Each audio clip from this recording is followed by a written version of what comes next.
Welcome, I'm Michael Bickert. Thanks for joining me today as we explore concepts with the objective of improving your management skills and growing your business. Do you have a notepad? Do you have a pen? Good, because I want you to take notes. I want you to make a commitment to yourself that you will jot down some notes. Actually, I want you to jot down an action item, some sort of action item that you can implement in your business today, because that's what this is all about. We need to implement to drive your business forward. Recently, I was listening to a stand-up comedian, Brian Regan. He was doing a bit about the children's birthday party games that are played. And I won't butcher that bit by trying to relay it to you, but I'll leave a link in the description to his channel, and you can listen. He's very funny. But that got me thinking and recollecting. You know, people say, what was the most embarrassing moment in your life? And I was thinking back to a birthday party that I was at when I was very young. It was my best friend's birthday. I think he was turning 5. I may have been 6 years old. I was 5 or 6 years old at the time. One of my earliest memories, and I don't know for sure that this is the most embarrassing moment in my life, but it was up there. And when I hear people say, hey, what was the most embarrassing moment in your life? This one comes to mind. Maybe not the most humiliating, but it certainly was embarrassing. And I remember maybe the earliest memory of an embarrassing moment. So, you know, the typical birthday games, pin the tail on the donkey. And we were playing Simon Says. And I don't know why, but perhaps back when I was that young or in that era, your parents dressed you up. I was dressed in like fairly nice, I would describe more as like church clothes. To go to this birthday party, and I was wearing dress pants, and I was just a little guy, and we were playing Simon Says, and I think Simon said to touch your toes or something like this. Maybe it was a jumping jack, and I split the seat of my pants from one side all the way up to the other, and right along the seam, and I could hear it. Nobody else seemed to notice, but my face went burning red. You could just like this. And I was like, well, what do I do? So I sat down on the couch and I sort of gave up the game I may have forfeited. And then I told my friend's mom that I was not feeling well. So I didn't even get to play musical chairs or pin the tail on the donkey. And I think I had to forego cake, because the whole idea was, my story was, I wasn't feeling well. And that was true. I wasn't feeling well emotionally, but I could not afford to be wandering around and running around with all the other kids with a pair of pants with the seat of my pants wide open, exposing my underwear at the time, which was a stark contrast in color to the navy blue dress pants that I had split. So that was a very embarrassing moment, and just as funny the way your train of thought goes, and that made me think about musical chairs and the point that Brian Regan makes about musical chairs, the anxiety about what's going to happen, you're going to get eliminated. And I was thinking about that in a business context and what's going on right now. Right now, these are very tumultuous times, and it's really difficult for entrepreneurs and business owners, for managers in general, to know what to expect, because there are central authorities making new regulations, and it just seems like every week there's something new that you have to challenge. And I really respect entrepreneurs and those who are running small businesses, because you're just so innovative and you find ways to survive. You're just very resilient, yet it's very challenging. And it made me think about how discouraging it can be, that just when you think see some light at the end of the tunnel, something else comes up and you get another curveball thrown by some regulatory body that says you can't do this, you can't do that, and it impacts your revenues and your profitabilities, and you got to wonder, how am I going to stay in business? And the one thing, the reason I thought about this in the context of musical chairs, or why musical chairs reminded me of this, is because I want to maybe give you some encouragement by reminding you that everybody is playing the game right now.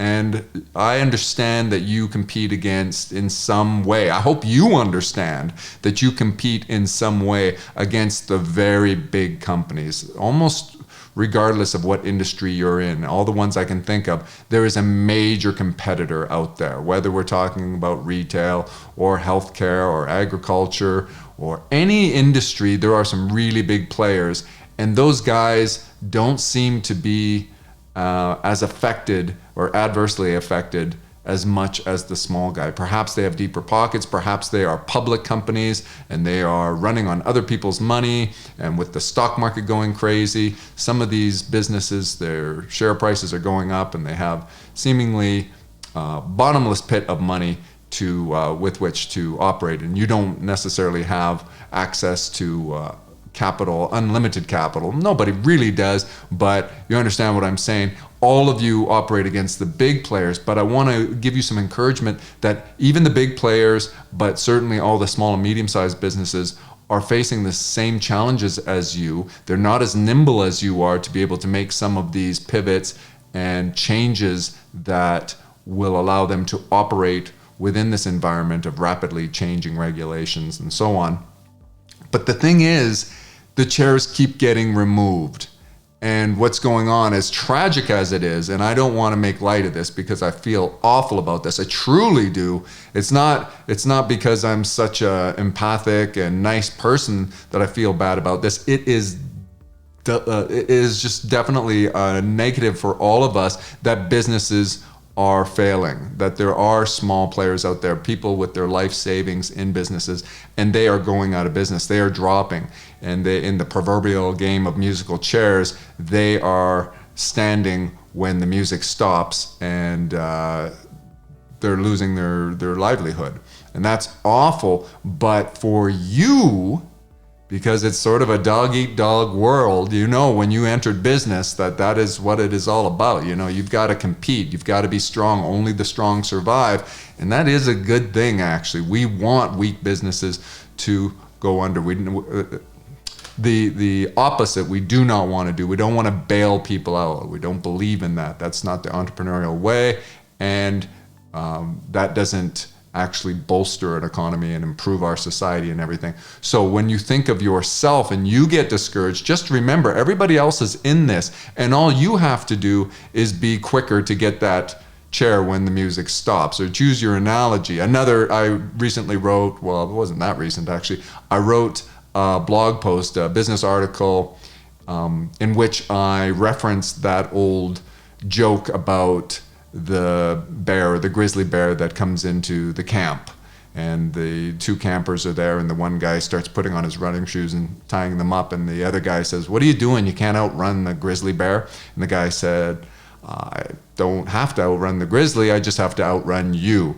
And so that's the same concept here in business. You don't have to outplay the biggest players in your industry, but you do need to outrun, so to speak, those smaller businesses that are facing the same market forces that you are, those grizzly bears, and that rapidly changing environment where the music is stopping and starting, and you got to find that chair. Whatever metaphor you want to use, the idea that should give you a great deal of encouragement is that everyone's facing this, and all you have to do is be better than the weakest link in the economy, so to speak. In your industry, you've got to be better than your competition. You don't have to be perfect. You don't have to be the best in the industry. You just have to make sure you're not the worst. And so that's where I get you to focus your attention in these discouraging times. When you start to wonder, what's it going to be like? What does the future hold? Focus on here and now. What can I do today to survive this? While others are fretting and they're afraid of the grizzly bear, they're afraid of the music stopping or whatever. If you remember when you were a kid playing that game, or maybe you played it when you weren't so young, is people are trying to anticipate when the music stops, and so they're slowing down by the chair, and you can only do that so long, and then you got to speed up. So that's what's going on, is people are looking at what's going on in the market, and they're trying to anticipate things, and make decisions. What you should be doing while people are distracted by focusing on things outside of their control is you focus on those things within your control and strengthen your business to be able to survive these tough times. Because it will, this too shall pass. And when this does pass, you will have a larger market share. You will be the benefactor of the tragedy that many people went out of business. And it's not such a tragedy when, you're able to, you're struggling as well, but now you're able to absorb some of that market share and your business starts to thrive again.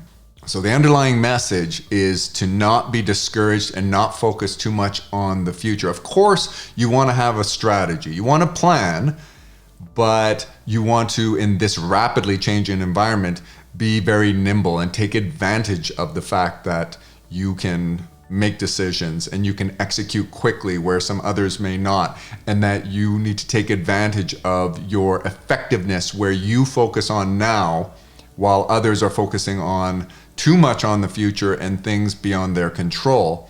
And let's take a look at what sort of things should you be doing to make sure that you are stronger than the competition. Of course, it always comes back to the basics again. Look at your value, your unique value proposition, and ask yourself, is my product or service, to the degree that it is similar to another, you do compete, remember, and are you offering a better customer experience for your product or service than the competition is? Are you offering more convenience?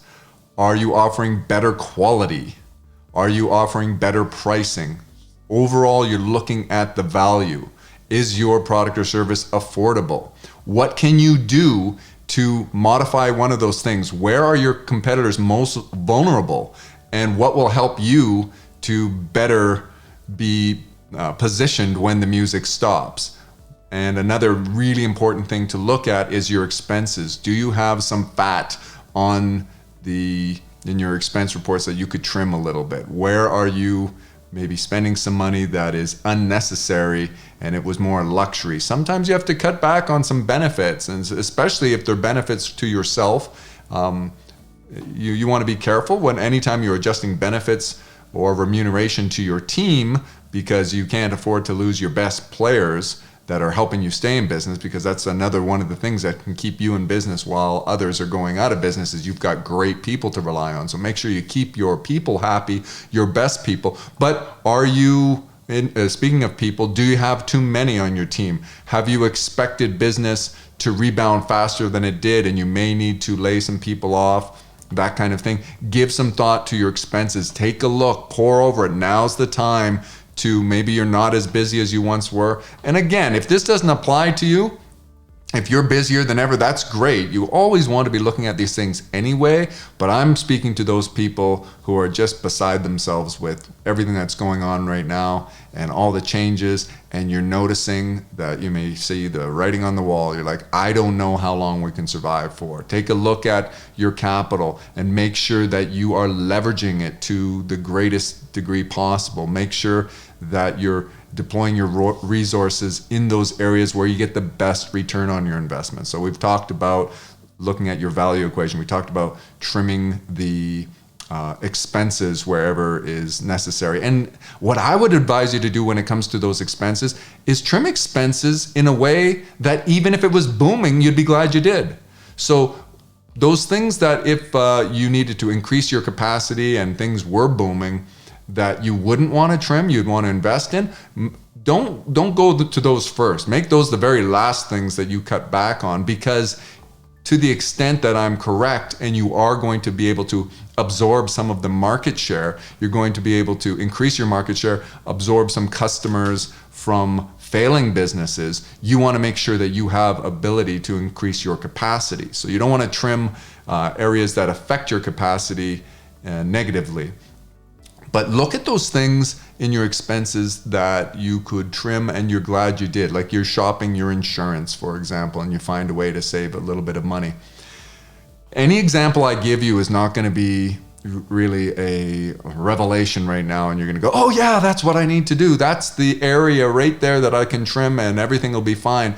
But when you look at this on a granular basis, really drill down into it, you will find nickels and dimes, dollars here and there, and the cumulative effect of trimming those things should make a difference. And remember, it may just make you that much faster than your competitor in terms of outrunning the Grizzly, in terms of staying alive a little bit longer, in terms of keeping the music going and making sure you have a chair when that music stops. You want to be the last man standing. I guess that's mixing my metaphors, because you don't want to be the last man standing in musical chairs, but you want to do whatever it takes to extend the length of time that you can operate. So look at those things. A moment ago, I mentioned people. Well, there's the people in your organization, and there are your customers. And let's talk a little bit about what you should be doing to make sure you're more effective than your competition, so that you can keep your business stronger in tough times. First of all, as it relates to your people, are you measuring your people's performance so that you can make sure you're getting the best return on investment with them? Do you have analytics in place? Also, really, really important, are you collaborating with your people?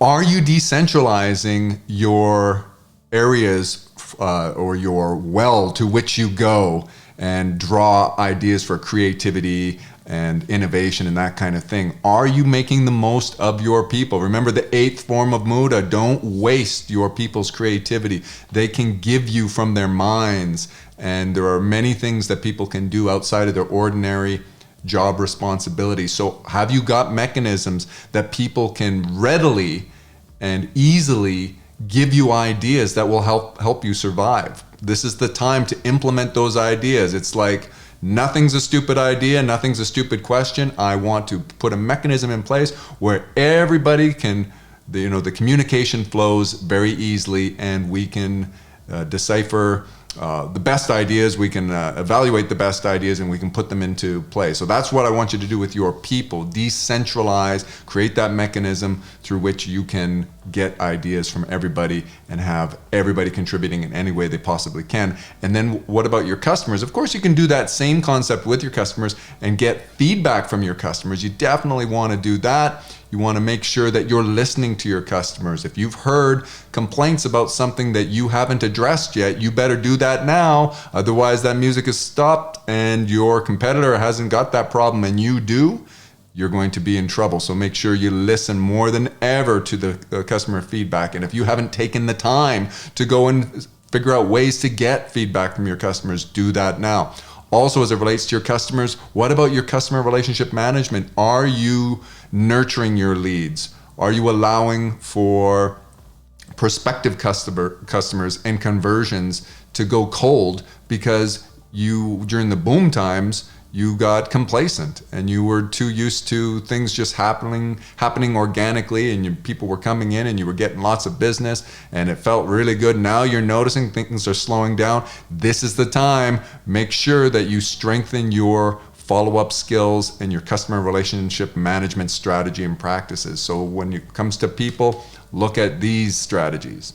And lastly, I would have you focus on what you do best. Make sure that you are putting all your efforts to get the best return on the investment of your time and each of your people's time. Focus on what you do best. You have a finite amount of time, and what are you spending that on? Pick those 2 most important things every day and get those things done. You can't afford to be procrastinating in tough times and waiting for those important things to be done down the road. Down the road, the music may have stopped. The Grizzly may be tuning on your femur. Bad, morbid example, but you get the idea here. You may not have time to procrastinate, so get on those most important things now. And this is a great way to form those habits. So if you don't know how to do any of these things, or you need a little bit of help, please reach out to BMI Bickert Management, and we can do this. In terms of expense, if you need somebody to help you with your accounting, so we can help you drill down and look at what expenses you may be able to save some money on. If you need some help with your report cards, or maybe your software in terms of expenses is too much. All of these things is what we do for businesses. We evaluate those things and help you come up with solutions so that you can do better than your competition. And you're not in this all by yourself. And also you can leave a comment, but some people may have some questions and want some specific ideas of what they can do. We will leave a link in the description here where you can fill out a form and anonymously ask me for more advice that's specific to your industry, your geographical market, this kind of thing. And I'll try to drill down a little bit more anonymously, not giving anything away about you personally or your business.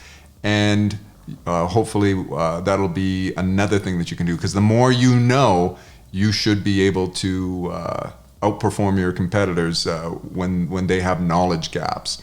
So I think that's where I want to leave it today, and I hope you got something out of this. Give me some pushback, give me some ideas, give us all some sort of idea by leaving a comment that we can all learn from, because we need to learn from one another.